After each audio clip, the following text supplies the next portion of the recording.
Hey, welcome to Conversations with a Therapist podcast. I'm Jennifer Kyalo. I am a counseling psychologist and I am a writer, and I am also the host of this show. My work focuses on breaking down complex psychological concepts into practical and actionable frameworks that you can implement today to build a meaningful life. If that is something that you're interested in, then I highly encourage you to subscribe to this podcast and share the link with at least one person in your contact list. You never know who desperately needs to hear this message today, and you could be the person that connects them to a resource that changes the rest of their life. Thank you so much for stopping by. If you have any questions about psychology, then send them to the email address in the description box. With that said, let's jump right into today's episode. How do people get lured into cults? As I said in the previous episode, most people who are in cults do not believe and they do not realize that they are in cults. And most cults, they insist that they are not cults. That's just a fact of life. I've mentioned in the past as well that cults will manipulate you, and they need you to be very vulnerable and susceptible to influence for them to work. If you are a person who questions things, you will find that it's very difficult for a cult member or a cult leader to convince you that what they are running is not a cult. You will have questions, and that questioning is a big no when it comes to cults in general. So how do people get lured into cults? That's what you're trying to address in this episode, and I will give you a bunch of points. I think 8, if not more. I think I have 8 points about how people get lured into cults. Let's start with the very first one: deception and manipulation and half-truths. I remember I mentioned this in another episode, and I said that cults will never tell you the truth. They will never tell you everything that you need to know before you join. That's why most people don't know that they are joining cults. They will use manipulative tactics. They will use deception. They will make false promises. They will use mind control techniques. They will plant ideas in your head. They will use a lot of what ifs. They will be telling you, I know you don't believe what you're saying, but what if we are the right ones? What if what you're telling you is actually true? What if? They'll plant a lot of doubt in your mind. They will mislead you and other members of the group about the expectations and the activities that the group is carrying out. Think about cults like, let's say, the Johnstown massacre, where people drank poison. I'm sure they did not tell people, now today what you're going to do is you're going to drink poison. That's not how they started the conversation. So they will never tell you the truth about anything, and they will never tell you about the expectations. They will always bring up something new. There's this technique they use where they start suggesting something small, and then they keep increasing the suggestions and the requests all over a period of time. So you just feel obligated to continue saying yes to those requests. Remember that thing we mentioned in another episode about how they will use some techniques, psychological techniques, to keep asking for things and pushing the boundaries kidogo. They will never come outright and tell you this is everything that we need from you. They'll always be pushing something pole. They'll ask for one request, and they want you to become invested in the organization. It's that thing for sunk cost fallacy. Yeah, that once you get invested, once you invest a lot of time, effort, money into the organization, you saying no to things is going to become more difficult, because you'll be thinking, I have invested so much, I cannot believe that this could be a lie, this could be a bad thing. And so they will rely on you convincing yourself that what you're doing is true and legit and worthwhile, because otherwise you can see through them. So that's how they use deception and manipulation. They will expose you to so many lies, to the point that you can't distinguish a lie from the truth. They will present so much evidence. Remember that thing we said about confirmation bias? They will present so much evidence that shows you that what they're telling you is the truth, and they will never give you opposing information. They will present you with very noble causes like helping mankind, saving the world, spreading the message of the Bible, building a better relationship, improving yourself. They will always start with something that you already want. I don't think there's somebody seated somewhere thinking they do not want to help mankind. Nobody seated somewhere thinking they don't want to make a better world.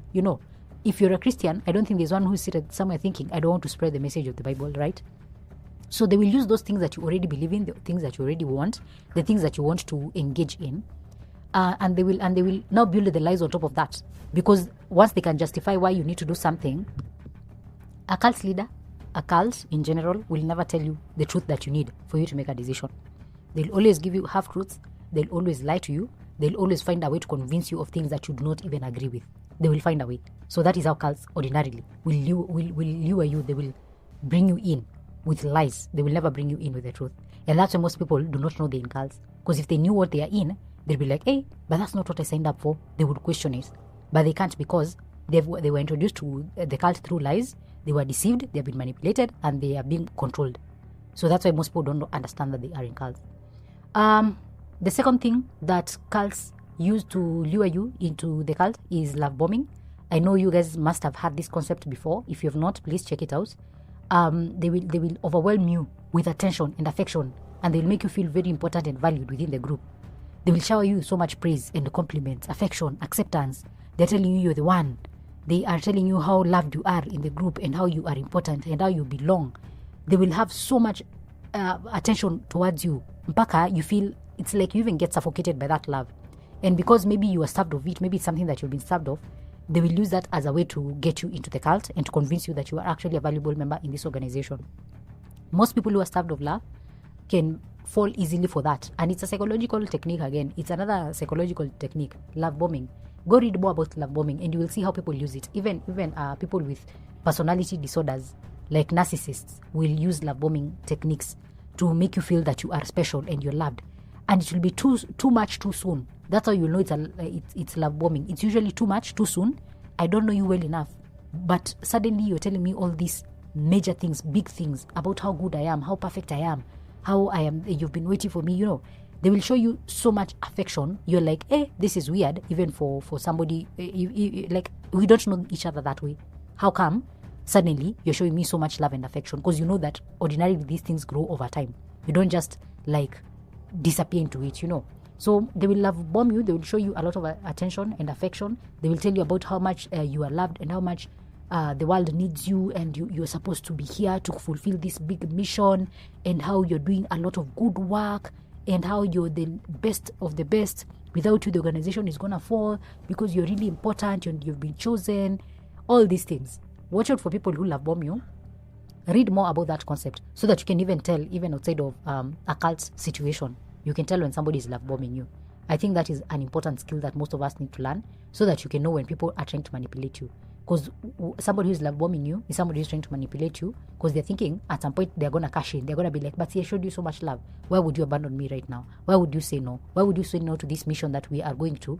And you are such an important person, an important part of our organization. Those are the questions they'll be asking you. So go read more about love bombing to get a deeper understanding of what the concept is and how it works. The other thing that they do is that they will find you often in a recruitment event. They will hold these events in campuses, places, anywhere. They will have seminars, workshops to attract you and other potential members and promote the organization. They will have activations. They will be all over the place. There will always be a recruitment event somewhere that is happening. And that's how most cults get people. Because you will come, you're curious, you're wondering what is happening. They will have like maybe a kesha of some sort, and you're invited to come with a friend. They will have a meeting, an online thing that inviting you, come join, come learn. They will invite you to these things. That's how they find you. That's how they get to lure you in. Because you will only go to one event. They'll be like, just come to this one event. Just come and hear what you're talking about. You don't even have to stay. You don't even have to commit to anything. Just come once and hear our message. But then when you get there, you're going to realize that once you've shown up, Nivo. It's like when you make eye contact with a hawker in town. In Nivo, you just have to buy those clothes. Because somehow, they will try to convince you about how you cannot afford to miss this opportunity of a lifetime. That's how they use those recruitment events. Just kuja tu, just for one event. Just come for 1 hour. We are not going to be there for long. And kuna chai na mandazi. You're not even going to stay there hungry. You don't have to buy anything. We are going to provide everything. Just show up and we are going to give you t-shirts at the end, or hoodies, or merchandise. They're going to find something to invite you to come and experience. So think about people who are always inviting you to things. And these things are free. And you just need to show up your time and ukuje usikize to our message, and then you can decide for yourself. Because they throw back that line to you. They're like, you can get to decide what you want to do. All the power belongs to you. You're the one who's going to make the decision whether you want to join us or not. But just give us a chance. Just kuja tu usikie vitu zenye tunasema. That's how ordinarily they will get you. So look out for people who are inviting you to things. Be very keen. Scrutinize these invites. Understand why they're inviting you and what they need from you and what the end goal is. Nobody just has an event with food and merchandise and they want you to just come for fun. There's usually an end goal. So always have in mind, what is the end goal? Why are they inviting me to this? And what do they hope to achieve after this? Because they've spent money to buy all those things. So why would they spend money on you, a total stranger? Ask yourself that question. Uspende vitu za bure. The other point is that they use personal relationships a lot.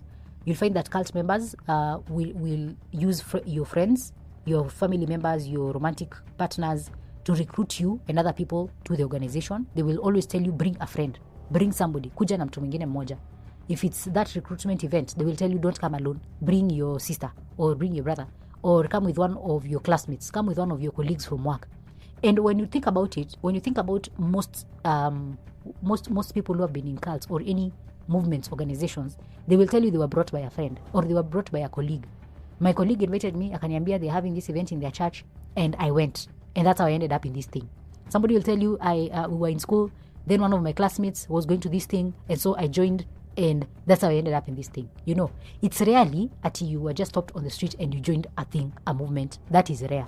Most of the times, it will be people you know, because they will encourage you to bring a friend, and you, the friend who has been brought, will have a little bit more faith compared to a total stranger, because you're like, if my friend is going, then it must be an okay thing.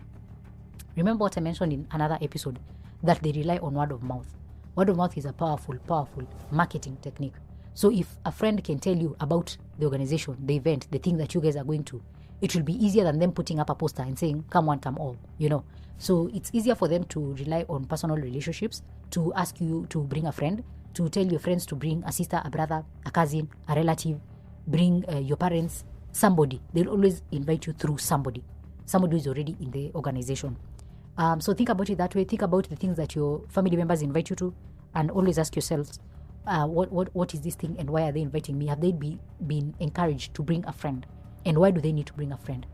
What is the purpose behind them bringing somebody else? As I've said in the past, not everything is a cult, but you need to be skeptical. You need to question things. Usikubali vitu hivi hivi. Remember what I said in the opening of this episode. Your vulnerability and susceptibility to influence is a big part of the puzzle. You will not be influenced if you are questioning. Most of the time, people who question are rarely influenced by things, because you're questioning, you're looking at the logical sides of things, right? So think about it that way. Consider why somebody would just invite you because they've been told to bring a friend. And that is something very common, even in churches. Even I have had so many churches be like, when you come next Sunday, bring a friend, whatever. That is always a common thing. Again, a church is not a cult. I'm not saying churches are cults. Think for yourself and determine whether the church you belong to is a cult. But I'm not here to tell you that your church is a cult. So yeah, that's a thing. Another place that they get to lure you into the cult, how they find you and lure you into their organization, is through the internet and social media. I think this is an entire separate topic on its own. I'm going to discuss how they use internet and social media to lure you. They promote the organizations to attract potential members all the time. They will have ambassadors on the internet to spread that information. They will do targeted ads, recommendations, online forums. They will always have something on the internet going on, especially now that the internet is all over the place. Almost everybody is connected to the internet. So it's very easy to get, for cults and cult leaders to target specific people that they want in their cults. So the internet and social media is going to be another episode on its own, where we are going to analyze how exactly they use the social media to capitalize on getting new members. Another place where the cults and cult leaders will find you and lure you into their cult is when there's a crisis situation going on. They will target individuals who are going through a crisis or a difficult period in their life and offer them support and guidance that may not be available elsewhere, and especially for free. So you will find that people who are joining a cult, as I said, they're not joining a cult, they're joining an organization or a movement that is going to help them deal with something. So you'll find that most people who join these organizations are people who are already seeking answers, relief, and they want to deal with whatever issues going on in their life. Maybe they are grieving, they have lost a job, they have lost a partner, they have lost a relationship. You know, maybe they are going through a life transition. They are moving from one stage of their life to another, or they are recovering from, let's say, addiction of some sort. They will find the most vulnerable moment of your life, and that is where they're going to capture you. So it could also be even bigger things, like a community in general that is going through a difficult problem. Let's say there's been let's say, a crisis like a natural disaster, or something has happened. Maybe as a country or a community, you guys are facing very difficult financial times or political upheaval. And at that time, you're very susceptible, you're very suggestible. People can lure you into things because you're looking for answers. You're looking for an authority figure who can help you understand what is happening and how can you move forward. So during those times of crisis, it's very easy for people to fall into the trap of a cult or a cult leader. Because at that time, you are looking for relief. You're looking for somebody who can help you answer the questions that you have. And some of these questions are so big, you don't know where to start. And then this cult or cult leader strikes at the right moment. They show up at the right moment, just when you needed them. You might not have needed them. You might just have needed the answer. And they show up at that time because they know that at that time you're very suggestible to many things. You're willing to overlook many things. You're not willing to question so much.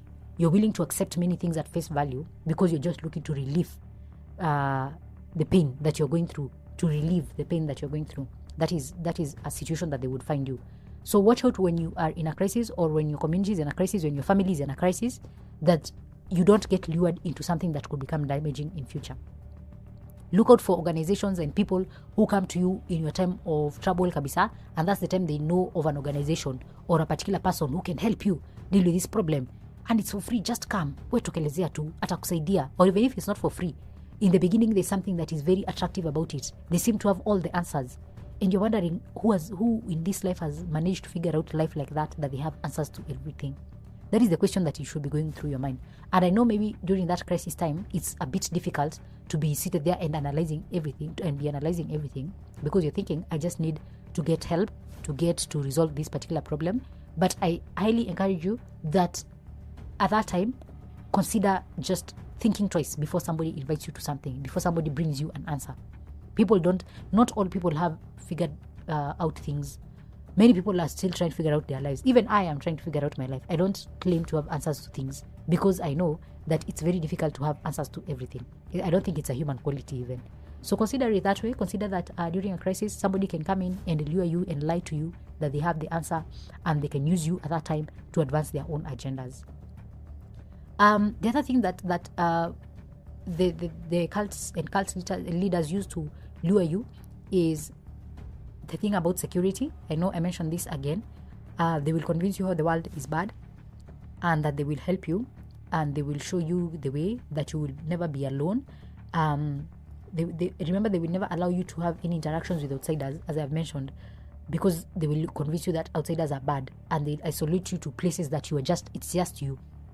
Consider most cults, even consider Shakahola.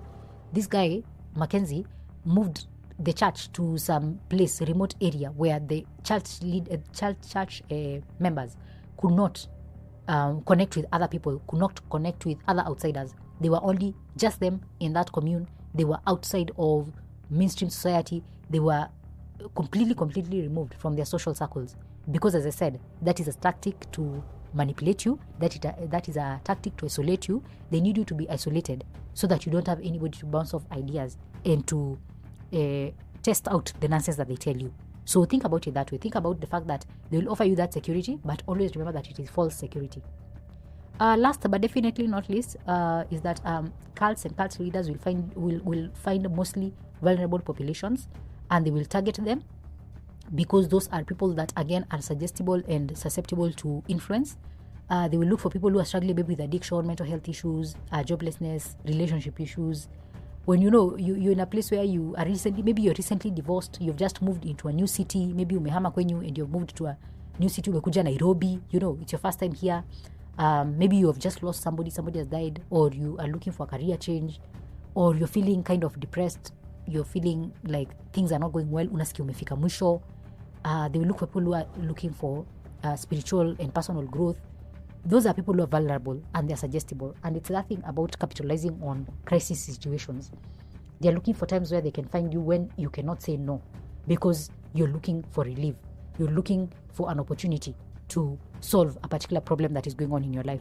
So that is when they will find you. They will strike when the iron is hot. So yeah, that's when they will try to find you. Be very keen when you're going through difficult situations for people who come through and try to offer you solutions that seem out of this world.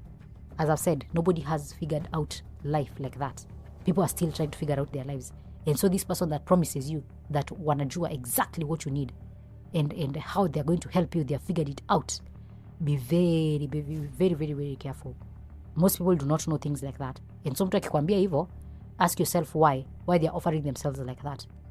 I hope this has been informative for you. I hope you're getting to understand the things you're talking about with these cults, and you're getting to understand how they use the powers they have for wickedness, how they hurt other people using their manipulation techniques, and how they take away your agency, how they take away your individuality, and they group you into one particular group, and they want you to follow those norms and never be an individual, where, as I said, critical thinking is highly discouraged, where you are not allowed to ask questions, and you're not allowed to ask questions about the leader and whatever they are doing. So yeah, think about all those things in that manner, and try to see situations where you're being manipulated, and also look back on the maybe groups that you belong to, the movements you belong to, the organizations you belong to, and ask yourself, which of these techniques that I've just mentioned were used on you when for you to end up in that organization? Did they find you at a very vulnerable point in your life? Did they find you when you were going through a particular crisis? Is that how you ended up joining this organization? Did they find you on social media? Did they target you and send you a DM or an ad? Is it an ad that popped up and you ended up clicking on that ad and eventually ended up in the organization? How did they find you? Is it a friend that called you, a sister, a brother, a family member that invited you to their church, their movement, their organization, and told you, kuja jione, you know? Is it a recruitment event that you went to and they said just come for 1 day or 1 hour and see what you're doing and you can decide for yourself? Did they love bomb you? Is that something that they did? Did they lie to you? Did they tell you all the information? If you look back right now, would you be able to say that you made the decision to join this movement with all the information? Were you aware of what you were joining? If you could go back in time and rewind to that moment that you joined this organization with all the information you have right now about cults and how they operate, would you still pick this particular movement? Would you still pick this organization? Would you still join the organization again, now with all the information that you have about cults and how they work? What decision would you make? That is the question you need to ask yourself. So yeah, I highly encourage that you think about these things. I highly encourage that you share this episode with a friend, and let us educate ourselves. Tusikubali kudanganywa na our cult leaders and cults members in general. Be the voice of reason. Be the person who actually looks at the other side of the coin.